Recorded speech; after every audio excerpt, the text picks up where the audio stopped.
रात का वक्त था। आसमान बादलों से घिरा हुआ था और बिजली की चमक पूरे शहर को चीर रही थी। न्यूयॉर्क की गलियां सुनसान थीं, जैसे कोई तूफान आने वाला हो। अचानक आसमान से एक जोरदार धमाका हुआ। एक विशालकाय ड्रैगन, काला रंग, लाल जलती हुई आंखें और दो लंबे चमकीले पंखों वाला फटाक से बादलों को चीरता हुआ जमीन पर उतरा। यह कोई आम ड्रैगन नहीं था, यह था जरगात, एक प्राचीन शैतानी राक्षस जिसे हजारों साल पहले सील कर दिया गया था। लेकिन अब किसी ने उसे फिर से जगा दिया था। अब उसका एक ही मकसद था, पूरी धरती को जला देना। तभी आता है हल्क।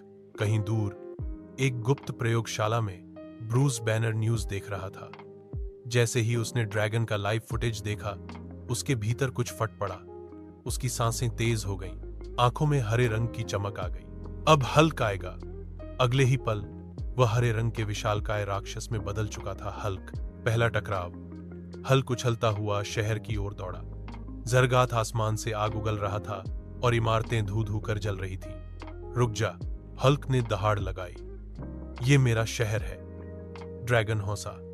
छोटे इंसान, तू मुझे रोकेगा? ड्रैगन ने आग का गोला फेंका।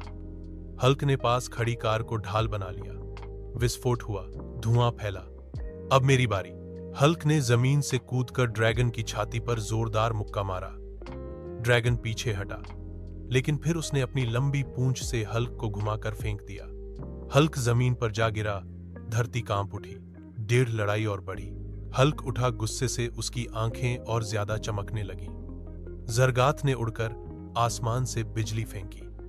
हल्क ने एक पानी की टंकी उखाड़ी और ऊपर फेंक दी। जैसे ही ड्रैगन उस टंकी से बचा, हल्क ने उसकी गर्दन पकड़कर उसे जमीन पर दे मारा।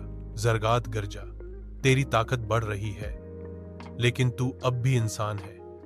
हल्क चीखा। हल्क इंसान नहीं है, हल्क तबाही है। अंतिम बार जरगात ने एक भीषण अग्नि विस्फोट किया। आसमान लाल हो गया। हल्क ने एक इमारत का पोल तोड़ा और उसे जरगात के मुंह में घुसेड़ दिया। फिर उसकी पूंछ पकड़कर उसे पूरे शहर के पार पहाड़ियों की ओर फेंक दिया।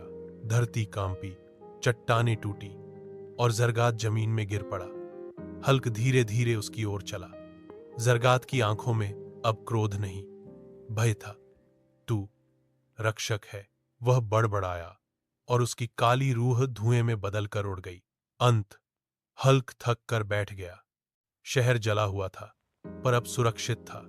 लोग दूर से देख रहे थे। अब डर नहीं था, बल्कि सम्मान था। हल्क ने आसमान की ओर देखा और कहा, जब भी खतरा आएगा, हल्क लौटेगा।